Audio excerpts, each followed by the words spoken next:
शिखर धवन, जिन्हें पूरी दुनिया मिस्टर आईसीसी के नाम से जानती है, और हम उन्हें प्यार से गब्बर बुलाते हैं। इंडियन टीम के one of the best left handed openers, जिन्होंने टीम इंडिया को कई मैचेस में जिताया है। उनके 12 साल के इम्पैक्टफुल करियर में उन्होंने काफी सारे रिकॉर्ड्स बनाए हैं, फिर चाहे वो टेस्ट डेब्यू पे as an Indian opener highest score बनाना हो, या फिर 2013 और 2017 की चैंपियंस ट्रॉफी में इंडिया के लिए सबसे ज्यादा रन बनाना। इस प्लेयर ने टीम इंडिया के लिए काफी कंट्रीब्यूट किया है। इनफैक्ट इंडिया जो अपनी लास्ट आईसीसी ट्रॉफी 2013 में जीती थी, उस टूर्नामेंट में भी सबसे ज्यादा रन धवन ने ही बनाए थे, एंड उन्होंने उस सीजन का player of the tournament award भी जीता था। शिखर धवन ने 2013 से 2019 तक मेजॉरिटी आईसीसी टूर्नामेंट्स में टीम इंडिया के लिए सबसे ज्यादा रन बनाए हैं। मगर ऐसा क्या हुआ कि 2022 तक टीम इंडिया के one of the best senior batsman को 2023 में ड्रॉप कर दिया गया। शिखर धवन ने अंडर 16 से लेकर रणजी ट्रॉफी तक के सारे डोमेस्टिक टूर्नामेंट दिल्ली की तरफ से खेले हैं। 1999-2000 वाले सीजन में शिखर धवन का डेब्यू अंडर 16 की टीम के लिए होता है, और उनकी अमेजिंग बैटिंग टैलेंट को देखकर उन्हें आने वाले कुछ सालों में अंडर 19 की दिल्ली टीम में सेलेक्ट किया जाता है। वे साल 2002 की कूच बिहार ट्रॉफी और 2003 की वीनू मानकर ट्रॉफी में काफी अच्छा परफॉर्म करते हैं। शिखर धवन के इसी ब्रिलियंस को देखकर उन्हें 2004 में होने वाले अंडर 19 वर्ल्ड कप के स्क्वाड में सिलेक्ट कर लिया जाता है। अब शिखर धवन के पास अंडर 19 वर्ल्ड कप को खेलने का मौका था, और उन्होंने अपनी उसी फॉर्म को कंटिन्यू रखा थ्रू आउट द सीजन, और वे अपनी टीम को फाइनल्स तक लेके गए। हालांकि इंडिया वो वर्ल्ड कप जीत न सकी और पाकिस्तान से हार का सामना करना पड़ा, लेकिन शिखर धवन ने उस टूर्नामेंट में सबसे ज्यादा रन बनाए थे। यानी कि गब्बर कहलाए जाने वाले धवन ने अंडर 19 वर्ल्ड कप से ही आईसीसी टूर्नामेंट्स को डोमिनेट करना शुरू कर दिया था। इसके बाद भी शिखर धवन अच्छा परफॉर्म करते रहते हैं, और देखते ही देखते उनका सिलेक्शन 2006 और 2007 की रणजी ट्रॉफी में हो जाता है, जिसमें वो तमिलनाडु के खिलाफ मेडन टेस्ट सेंचुरी लगाते हैं। और फिर अगले साल 2008 में उनकी क्रिकेटिंग जर्नी में आईपीएल का फर्स्ट सीजन स्टार्ट हो जाता है, और शिखर धवन को उनकी टीम दिल्ली डेयरडेविल्स खरीद लेती है। धवन की आईपीएल परफॉर्मेंस ने उनकी क्रिकेटिंग जर्नी पे काफी बड़ा इम्पैक्ट डाला। देखते ही देखते उनका डेब्यू इंटरनेशनल क्रिकेट में भी हो गया। 2010 में ऑस्ट्रेलिया के खिलाफ उनका वनडे डेब्यू हुआ। शिखर धवन बस 2 बॉल्स खेलकर डक पर ही आउट हो गए। उनकी जर्नी उस पॉइंट पर रोलर कोस्टर बनने वाली थी, जहां पे डोमेस्टिक में शिखर काफी घातक बैटिंग कर रहे थे, वहीं उन्हें इंटरनेशनल क्रिकेट में ज्यादा मौके नहीं मिल रहे थे। हद तो तब हो गई जब उन्हें आउट ऑफ फॉर्म होने की वजह से पूरे 2012 में एक भी वनडे मैच नहीं खिलाया गया था। उन्होंने 2010 से लेकर 2012 तक केवल 5 वनडे मैचेस खेले, जिनमें उनकी बस 150 थी एंड टोटल 69 रन ही थे। धवन का करियर खत्म होते हुए दिख रहा था, लेकिन उनके डोमेस्टिक में अमेजिंग परफॉर्मेंस की बदौलत उन्हें अब भी उम्मीद थी। शिखर धवन का भले ही 2012 में इंटरनेशनल वाइज करियर थोड़ा ठंडा रहा हो, लेकिन उनका 2012-13 का रणजी सीजन कमाल का गया था। उस परफॉर्मेंस का रिवॉर्ड उन्हें ऑस्ट्रेलिया के अगेंस्ट होने वाली टेस्ट सीरीज में सेलेक्ट होकर मिला, जो कि 2013 के फेब-मार्च में 4 टेस्ट खेलने इंडिया आ रही थी। यानी कि अब शिखर धवन के पास टेस्ट में भी डेब्यू करने का मौका था। सीरीज स्टार्ट होती है और उन्हें शुरू के 2 टेस्ट में खेलने का मौका नहीं मिलता है, क्योंकि वे as a third choice of opener choose करे गए थे। उनका डेब्यू थर्ड टेस्ट, जो कि मोहाली में होने वाला था, उसमें होता है, और शिखर धवन को मौका मिलते ही वो इंडियन क्रिकेट में अपने उस टेस्ट डेब्यू को आज तक का सबसे बेस्ट डेब्यू साबित कर देते हैं। One of the best example of prime batting. Shikhar Dhawan first day first ball से ही अटैक करना शुरू कर देते हैं, और देखते ही देखते वो अपने टेस्ट डेब्यू पे ऑस्ट्रेलिया जैसी टीम के खिलाफ 187 रन की मैच विनिंग पारी खेलते हैं। वो एक रिकॉर्ड ब्रेकिंग सेंचुरी थी, क्योंकि as an Indian opener test debut पे वो अब तक का हाईएस्ट स्कोर है। दूसरी इनिंग में शिखर धवन थंब फ्रैक्चर होने के चक्कर में इंजर्ड हो गए थे एंड बैटिंग नहीं कर पाए थे, और बाद में उन्हें उस मैच के लिए प्लेयर ऑफ द मैच भी मिला था, लेकिन थंब फ्रैक्चर के चक्कर में उन्हें 4th टेस्ट मैच भी मिस करना पड़ा। इसके बाद उन्होंने आने वाले आईपीएल सीजन के थ्रू इस इंजरी से कमबैक किया। उस आईपीएल सीजन में उन्होंने 10 मैचेस में 38.37 के एवरेज से 311 रन मार दिए थे, which included 3 half centuries. And finally Shikhar Dhawan के क्रिकेट करियर का वो अहम टूर्नामेंट आ गया, जिसने हमारे मिस्टर आईसीसी के टाइटल को जन्म दिया, the champions trophy 2013 England and Wales. अगर आज भी कोई इंडियन क्रिकेट फैन 2013 की उस चैंपियंस ट्रॉफी की बात करता है, तो शिखर धवन की बात जरूर होती है। उन्होंने उस सीजन में काफी अच्छा परफॉर्म किया था, एंड लिटरली उस टूर्नामेंट को शिखर धवन ने सिंगल हैंडेडली डोमिनेट किया था। धवन्स performance in CT 2013 that led to India to become the champions 114 versus South Africa, 102 versus West Indies, 48 versus Pakistan, and in the semi-final 68 versus Sri Lanka, and in the final match against England 31 runs. Total 363 runs with an average of 72.36, which was highest in that season. और उनकी इस outstanding performance के basis पर उन्हें player of the tournament award भी मिला था। शिखर धवन अपने पहले आईसीसी टूर्नामेंट में ऐसा परफॉर्म करेंगे ऐसा किसी को भी नहीं लग रहा था, and that was the season जहां पर रोहित और धवन का ओपनिंग पेयर सेटअप हो गया था। हालांकि बाकी का साल धवन के लिए डिसेंट ही गया था, लेकिन फिर भी इन टोटल शिखर धवन ने उस साल टेस्ट में 368 रन्स एंड ओडीआई में 738 रन्स बनाए थे, एंड इंडियन टीम को काफी मैचेस में जीत भी दिलाई थी। उस पीरियड तक कई इंडियन फैंस शिखर को as a big match player देख रहे थे। शिखर धवन 2013-2014 के साउथ अफ्रीका टूर के लिए सिलेक्ट हो गए थे, जिसमें इंडिया को साउथ अफ्रीका की जमीन पर 2 टेस्ट मैच खेलने थे। पहले मैच में धवन 12 रन्स बनाकर आउट हो गए, और दूसरे मैच में जब इंडिया 281 का टारगेट चेस कर रही थी उस वक्त डक पे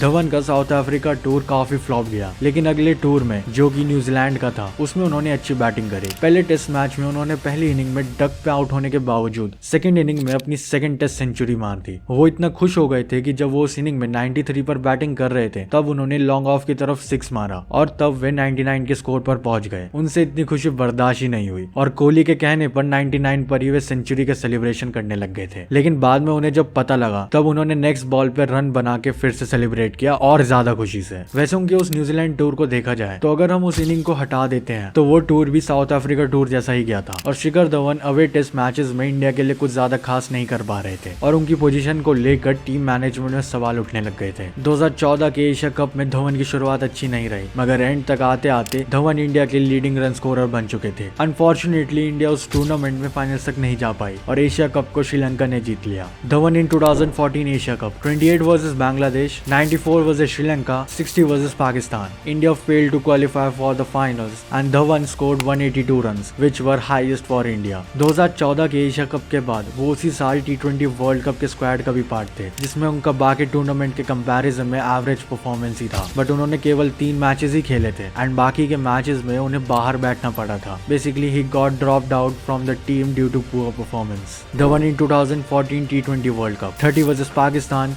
0 versus West Indies, 1 versus Bangladesh. India वो फाइनल श्रीलंका से हार गया था। धवन अपना फॉर्म पूरी तरह से खो चुके थे, लेकिन उनके लिए उतनी भी देर नहीं हुई थी। बीसीसीआई ने उन्हें एक और चांस देने का डिसाइड किया, फिर उन्हें आने वाले इंग्लैंड टूर के लिए सिलेक्ट किया गया था, और 2015 के वर्ल्ड कप तक बीसीसीआई ने धवन को कई बार ओडीआईज एंड T20s में मौके दिए, और उम्मीद करी कि वे फॉर्म में वापस आ जाएंगे, लेकिन रिजल्ट्स भी वही आ रहे थे। ही got dropped again for next 3 matches. जितनी तेजी से उनका ग्राफ 2013 में ऊपर गया था, उतनी ही तेजी से 2014 के एंड तक आते आते नीचे गिरने लग रहा था। 2015 के वर्ल्ड कप से पहले 2014-15 की बॉर्डर गावस्कर ट्रॉफी सीरीज और उसके बाद ऑस्ट्रेलिया के खिलाफ ओडीआई सीरीज में उन्हें मौका दिया गया, जिसमें उन्होंने एज यूजुअल पुअर परफॉर्म किया, और बॉर्डर गावस्कर ट्रॉफी के लास्ट टेस्ट से उन्हें ड्रॉप भी कर दिया गया था। बट उस टाइम के इंडियन टीम के कैप्टन MS धोनी ने धवन पर गिव अप नहीं किया, और धवन पे फेथ दिखाते हुए उनको दोबारा से चांस देने का डिसीजन लिया। वर्ल्ड कप के प्रैक्टिस मैचेस में उन्होंने 150 लगाते ही वर्ल्ड कप की टीम में अपनी जगह बना ली थी। एक्चुअली उस टाइम पे धवन के अलावा कोई और इंडियन ओपनर नहीं था जो कि रोहित शर्मा के साथ ओपनिंग कर पाए। रहाणे एक ऑप्शन थे, मगर शिखर धवन की 2013 की हीरोइक्स को देखकर उन्हें मौका दिया गया। 2015 के वर्ल्ड कप की शुरुआत धवन के लिए काफी बढ़िया रही। उन्होंने अपने पहले मैच में ही पाकिस्तान के खिलाफ 73 रन की पारी खेली, और साउथ अफ्रीका के खिलाफ एक शानदार सेंचुरी भी लगाई। यूएई और वेस्ट इंडीज के खिलाफ रन नहीं बने, लेकिन अगले मैच में ही आयरलैंड के खिलाफ उन्होंने एक और 100 लगा दिया। जो प्लेयर अपने फॉर्म को पिछले 1.5 साल से तलाश रहा था, और ना जाने कितनी बार टीम से ड्रॉप भी हो चुका था, उसने इतने बड़े मंच पे अपने फॉर्म को वापस ढूंढ लिया था। धवन का पूरा वर्ल्ड कप बैटिंग वाइज काफी अच्छा गया। Even in the semifinals against Australia, जिसमें पूरी टीम कोलैप्स कर गई थी, उसमें भी उनके 46 रन थे।